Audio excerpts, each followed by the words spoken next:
James Brown once said that he never needed to shout to prove he was a man.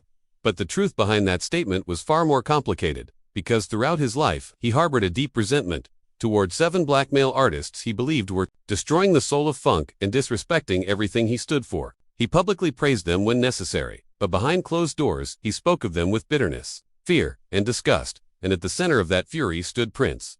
James Brown's anger toward Prince didn't begin with music. It began the first time he saw Prince's 1999 album cover in 1982, a black man wearing eyeliner, lace, and a bare chest, as if seducing the camera. James threw the magazine on the floor and muttered, "What the hell is this? Funk has turned into a toy for gender benders."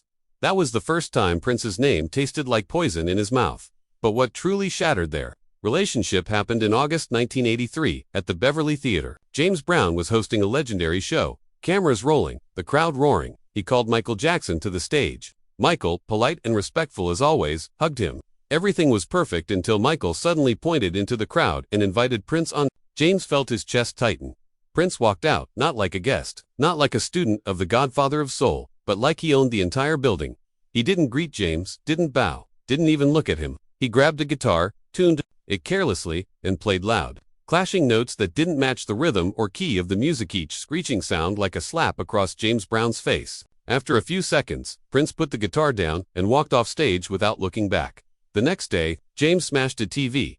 "I let a viper in," he yelled. From that moment, Prince stopped being a musician in James's mind. He became that weirdo. Over the years, Prince only pushed James further away. Darling Nikki in 1984 shocked America with explicit lyrics, while James muttered that the song was sick garbage. When Prince changed his name to a symbol and wrote slave on his face, James rolled his eyes, saying, "He thinks he's oppressed. He lives in a damn castle." And when Prince's newborn son died and Prince refused to hold a public funeral or acknowledge the tragedy, James shook his head and whispered, "A man who buries his child in silence has no heart." To James Brown, Prince wasn't an innovator. He was a threat to everything funk represented, and he died, in James's memory, the moment he stepped on that stage in 1983, without showing respect. But Prince was only the beginning. Sylvester was a different kind of nightmare. A man in dresses, wigs, sequins, singing in falsetto, and adored for it. What enraged James the most wasn't Sylvester's appearance. It was the way white America celebrated him for behaving in a way that black men were punished for. While James spent years trying to be seen as a serious black performer, Sylvester was praised precisely because he defied masculinity. He was the Black David Bowie, the disco queen. And to James, this felt like a mockery. He heard rumors of drug-fueled parties in the Castro district, accusations of stolen antiques from a lover's home, and photos of his former dancer, Ricky Campbell, posing in a bikini next to Sylvester in a swimming pool. James fired anyone associated with Ricky. In his eyes, this wasn't music, it was contamination.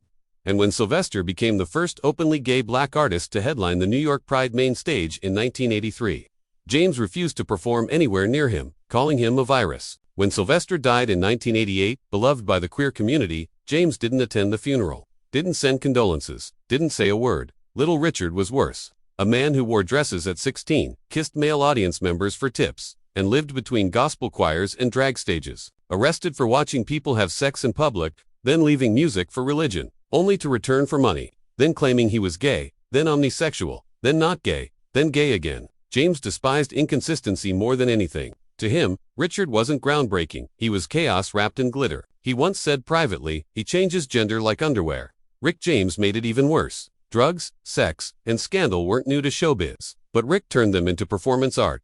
Stories spread of ritual like backstage orgies, underage girls forced into rooms, and assaults that lasted hours. The 1991 arrest for a woman being held captive for days confirmed James's worst fears. He quietly added a clause to his contracts: no stage shared with Rick James. And when Rick went to prison for 5 years, James Brown simply nodded, as if seeing justice for a crime committed against funk itself. Billy Preston, the fifth Beatle, disturbed James in a different way. Gentle smile, church background, a gifted organist. But behind that calm exterior came allegations of assaulting an underage boy, drug addiction, fraud, and a quiet darkness that felt more dangerous to James than Rick James's wildness. He refused to ever let Billy open for him again.